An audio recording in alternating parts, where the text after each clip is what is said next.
For better clarity, from all the previous activities, we had highlighted 3 to 5 strong points we felt, right?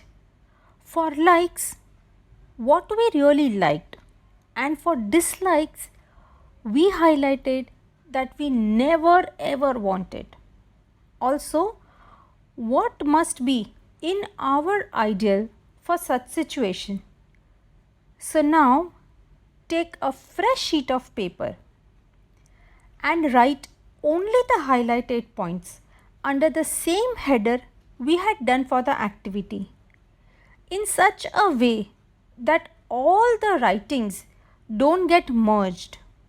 So make sections and give them a title as per the activity name.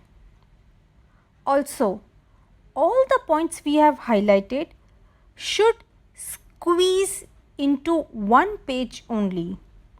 So be aware of it, or you may write it in a big sheet of paper. So in each section, now we will write only 3 to 5 points and not everything. Now once this is ready, look closely and read out everything again. Do you find a profession which suits best bases our point? Do you see any skill or a word getting repeated in more than 2 parameters? At times, these activities need to be done again as it requires more of introspection.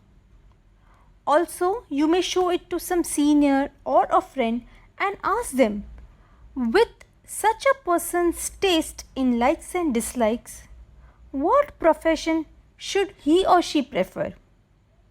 Alternatively, you can also give yourself some time. Look at the final sheet couple of times over next 7 days and you will definitely find a profession you should be doing with the ideal conditions. So now I would like to congratulate you for successfully completing this activity. Good job!